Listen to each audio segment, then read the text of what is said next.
Hi, this is Chintan Patel. In this lecture, we are going to introduce a moment of resistance term and examples related to the previous lecture, that is bending stress examples. These are the examples which are very easy to gain the marks because they can be asked in in the 5 to 7 marks. And this chapter is based on the very few formulas that you have to remember. Okay, so these are the very basic example which will be useful for you to in the upcoming designing of the components. Okay, so let's start with the first topic, that is moment of resistance and the list of formula. So we are making a list of the different types of the moment of resistance. Now what is the moment of resistance? We have already learned the equation of the bending stress. What was that? M by I equals to sigma B by Y. Okay. In that equation, M, that is the bending moment, and that moment is generated due to the resistance of the material, and that's why that is known as a moment of resistance. And now we need to find out the moment of resistance, and we are going to find the maximum moment of resistance. Okay, the maximum bending moment which can be possible in the working condition of the beam is known as the moment of resistance. Now this moment of resistance will be used for the calculation of the bending stress, and this will give you the answer of the maximum bending stress, so that if you design your beam or the cross section of the beam using that maximum bending stress, your beam is ready to sustain that much amount of the stress in the working condition. And as we have already said, this is the maximum stress. Your stress is not going to beyond this level. Okay, and that's why we can say that your beam can be safe during the working condition. And that's why we need to calculate the maximum value of the stress that is going to be applied during the working condition. Okay, and that's why we are going to find out the maximum bending moment or the moment of resistance in the different conditions of the loading.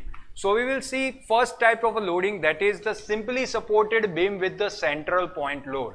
Now consider a simply supported beam where the beam is having its supports at both the ends of the beam, and the beam is subjected to a point load which is applied at the center of the beam. The value or the magnitude of the point load is W. So we can say that the reactions that can be generated during at the support of the beam are W by 2 and W by 2 at both the support. Now what we are going to do, we are going to find out the maximum moment that can arise during the working condition or during the deformation of the beam. Now remember this thing, that the maximum bending moment will be at the point where the bending point load is applied. If this is the case of the single point load or the only point load is applied on the beam. Okay, it is not possible to find out the maximum bending moment at the particular point. But there is a method that you have to draw a bending moment diagram, and after drawing the bending moment diagram, you will find the maximum bending moment into the beam. There is no simple rules for finding the maximum bending moment at the particular point of the beam. You cannot predict it, but we have predicted it using there are some shortcuts which, if you remember those shortcuts, you will be able to find out the maximum bending moment for the particular certain conditions. We are considering first condition, that is the beam is subjected to a single point load at the center of the beam. Now if this is the condition, then you can say that your maximum bending moment will occur at the point where the point load is applied. Otherwise you cannot say that your the beam will have the maximum bending moment at the point load in any condition. We cannot say that, but for this condition the maximum bending moment will be at the center of the beam. Now if you want to find out the bending moment at the center of the beam, we will utilize the method that we have learned during the bending moment diagram. Okay, we will see only the left side of the center point or only the right side of the center point. Now if you consider the section at the center point, you will see the only left side of the center point where only one force is available at the support. That is known as a support reaction, and the value of that support reaction is W by 2. Now if you find out the bending moment due to that support reaction, you will get the answer as the force into perpendicular distance. Now as you can see, the force is W by 2. The perpendicular distance due to at the center level is L by 2. I will use the annotation to clarify my point. As you can see, we are talking about this force which is W by 2 and the perpendicular distance up to the center point, because we need to find out the bending moment at the center point. So this much amount of a perpendicular distance is L by 2. So this is the L by 2 distance. So if you consider the force into perpendicular distance, you will get the answer as a WL by 4. Now this type of a loading will try to bend the beam in this curvature manner like this. The beam will try to bend like this. Okay, and this bending condition is known as a sagging condition. If the beam bend in the inverted position, then you can say that it is the position condition of the hogging condition. Okay, but we are considering the sagging condition, or this is the sagging condition where the maximum bending moment that can arise into the beam is WL by 4. So this is our final equation, and during the example you can directly use the formula of the WL by 4 in place of the M. During the example you can directly put this value into your equation if you remember this value. So that's why it is very important to remember those conditions. This type of 5 conditions are there during for the maximum bending moment, and your examples will be asked from those 5 conditions only. In the rare cases, whenever you are asked to find out the maximum bending moment which are not listed into these 5 conditions, you will have to draw a bending moment diagram and find out the maximum bending moment into the beam. Now we will see another condition, that is the simply supported beam with the eccentric point load. So as you can see, the point load is applied at the eccentric point, or we can say that at any point but not at the center point of the beam, and that's why we will define the distance as A and B. So the left side distance is A and the right side distance is B. Now we will see how we are going to calculate the maximum bending moment into this beam. Now if you consider this type of a beam, then you will see that there are 2 supports at the end, because this is a simply supported beam, and that's why you need to find out the support reaction at the end. So these are the support reaction, and the method of finding the support reaction is already been discussed, that is the sigma V equals to 0, sigma M equals to 0. Now if you apply those 2 conditions, you will get the answer of this support reaction, that is WB by L and WA by L. Both the support reaction is available using that method. Okay, so these are not at all a problem. Now if you consider this support reaction, and if you want to find out the maximum bending moment, now remember this thing, that whenever a single point load is applied on the beam, then the maximum bending moment will be applicable at the point where the point load is applied. Okay, so this is the point where we have applied the point load, and that's why we will find the maximum bending moment at the point C. So if you take a cross section at this point, then you will have to consider the only left side of the beam, and at the left side of the beam only one force is available, that is W into A by L. Now what is the perpendicular distance? What is the perpendicular distance between the beam? That is A, and this type, if you consider this side, then at this side you will find the force, that is WB A by L, and the distance will be B. So if you multiply force into perpendicular distance and simplify that answer, then you will get the moment or bending moment is equals to W into AB by L. So this is another formula for different condition, for another condition. Now whenever in your example you are facing the example of the simply supported beam which is subjected to a point load eccentrically applied, then you can directly put the value of this equation in place of the M whenever you need to calculate the bending stress. Okay. Similarly, we will see another condition, that is simply supported beam with UDL on the entire span. Now simply supported beam is over here, and the UDL is applied on the beam. So UDL in magnitude is W, that is kilonewton per meter. Now if you want to find out the maximum bending moment, and if your entire length of the beam is subjected to UDL, then your maximum bending moment will be at the center point of the beam. Now you need to consider the center point of the beam over here, and if you want to find out the bending moment at the center, then you need to consider only left side to calculate the bending moment, because your beam is in the equilibrium condition, and that's why left side bending moment will be equals to right side bending moment. Now what we are going to do, we are going to find out the support reaction first using the method of equilibrium, that is sigma V equals to 0 and sigma M equals to 0. Now we know that the value of the support reaction is WL by 2. There is a UDL of a half UDL up to this. Now the length of this UDL is L by 2. The total length is L, and that's why half length is L by 2. Now we need to find out this much amount of a force that is generated due to the UDL. Now this much amount of force is nothing but the WL by 2. Now if you make the algebraic sum of those forces, then we will consider the support reaction first, that is W into L by 2 into perpendicular distance, that is L by 2, and the second force is W into L by 2, that is the UDL force, into the perpendicular distance from the center of the UDL, that is L by 4. This much amount of distance is considered, that is L by 4. So if you consider this much distance, that is L by 4, then you will simplify this equation and get the answer, that is WL square by 8. Again, the nature of the bending due to this kind of a loading is sagging. So this was the third case which can be asked in your example. Now we will see two more cases, that are cantilever beam with a point load at the free end. Consider a cantilever beam. As you can see, the cantilever beam is having the point load at the free end, having the magnitude of the W. But this is the very simplest case where you can find the maximum bending moment at the support. In any cantilever beam, remember this thing, in any cantilever beam, irrespective of the type of the loading, whether it is a point load or a UDL or any type of the load, mixture of two types of the loading, you will get the maximum bending moment at the fixed support only in any cantilever beam. There may not be any different kind of points available at the cantilever beam. You will get the maximum bending moment at the fixed support only, and that's why we will consider this type of a loading and find out the maximum bending moment that can arise at the support. Now as you can see, this is the force, and the perpendicular distance up to the point or the support is W into L. So this is our bending moment answer, that is M equals to W into L.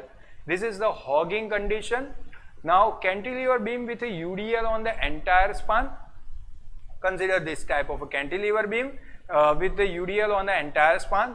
If the beam is having the UDL, it doesn't make any sense, because we need to find out the maximum bending moment, which will be at the support only. And if you want to find out the maximum bending moment, you need to take the perpendicular distance from the center of gravity of the UDL, and this much distance is nothing but the L by 2. So if you take this L by 2 distance and multiply with the total value of the load, then W into L by 2, that will give you the answer of the WL square by 2. So these are the different 5 cases which you need to remember whenever you solve your examples, because in your examples they may ask you one of the 5 cases, that is those are listed over here, and you can, if you know the formula of those 5 cases, then you can directly apply it into the example easily. So it will reduce the length of your example. So we will move on to the next slide, and that is examples. We will see a basic and a level above average example first. Find out the maximum bending stress at the top and the bottom of the beam as shown in a figure. So this is the given data which was asked in the GTU, and the beam is, as you can see, is having the supports at the 2 end. So this is the simply supported beam, and as you can find, the left side distance is a 3 meter and the right side distance is a 4 meter. So it is clearly indicated that your point load, that is 60 kilonewton load, is not applied at the center. This is the case of the eccentric loading, which was the second number case in the previous list of formula. Okay, so this is the case of a eccentric loading, and the cross section of the beam is given as a rectangular cross section with dimension of the 300 mm depth and 200 mm width. Now we will see that how we can calculate the maximum bending stress at the top and the bottom of the beam. Now what we are going to do, we are going to find out the maximum bending stress, but to find out the maximum bending stress we need maximum bending moment. And how we are going to calculate the maximum bending moment? Using the direct formula that we have already seen in the previous slide, that is WAB by L. What is W into A into B by L? A is the distance from the left, B is the distance from the right. The distance from the left in this example is 3 meter, and distance from the right is in this example is 4 meter. So W, that is 60 kilonewton into 3 meter into 4 meter upon total length of the beam, that is 7 meter. So as you can see in this example steps, we have calculated bending moment using the direct formula, that is W into AB by L. The answer comes into the kilonewton into meter, but we need to convert it into the Newton into mm. Now, second step is to find out the moment of inertia. How we can calculate the moment of inertia? Using the cross-section shape. The cross-section shape of this beam is rectangular, and that's why the moment of inertia is BD cube by 12. Now what is B? B is the width of the beam, and that is given as a 200 mm. And what is depth? Depth is a 300 mm given in this given data. So if you BD cube by 12, if you find out the value of the moment of inertia, you will get the answer as a 200 into 10 raised to 6 mm raised to 4. Now what is Y? Y is the distance of the extreme fiber from the neutral layer. Now this is the extreme neutral layer. Okay, neutral axis. This is neutral axis. The distance from the extreme fiber from the up to the neutral layer is known as a Y. So if this is the Y, then you can clearly say that the neutral axis is passing from the center, and this is the center, so Y can be written as a 150. So 150 is the value of Y. Now if you put all these values in this equation, you will get the value of F, because that is only unknown. Now what is F? F is flexural stress, or in our case it is a bending stress. F and sigma B both are the same. In some books you will find it as a F, in some books you will find it as a sigma B. Sigma B is a little bit more universal symbol, and that's why we will try to utilize the sigma B in place of a F, but in this example you will have to consider it as a F. Okay, so if you make a F as a subject, you will get an simplified answer, that is 77.14 Newton per mm square. So this was our end of example. Now we will see another example, that is a simply supported beam, rectangular in a section, 300 mm dip and 4 meter span. This type of a beam is not to and if the bending stress is not to exceed 120 Newton per mm square, which means they have already given the amount of the bending stress, that is 120 Newton per mm square. The value of I is also given.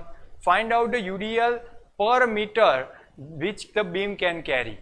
Okay, so the UDL which is applied, or the beam is subjected to a UDL, and that is not given into this example, and that's why the UDL you need to find out the value of this UDL per meter. As you know, the unit of the UDL itself is a kilonewton per meter or a Newton per mm. So we can find out the value of the UDL by dividing it by the total length of the beam. The cross section of the beam is rectangular, which is given in the diagram. The depth of the beam is 300 mm. Now moment of inertia is given, and that's why we don't need any width of the cross section. We do not require that. And now what we are going to do, we are going to find out the value of the UDL. But as you can see, this is the simply supported beam with the supports at the two ends, and this simply supported beam is subjected to a UDL on its entire span. So this is the clear case of case number 3. So if you want to find out the bending moment for this case number 3, we will use the direct formula of WL square by 8, which we have seen in the previous slide of list of formula. Now what we are going to do, we are going to use the formula of the bending stress, where the bending stress is given as a 120 Newton per mm square.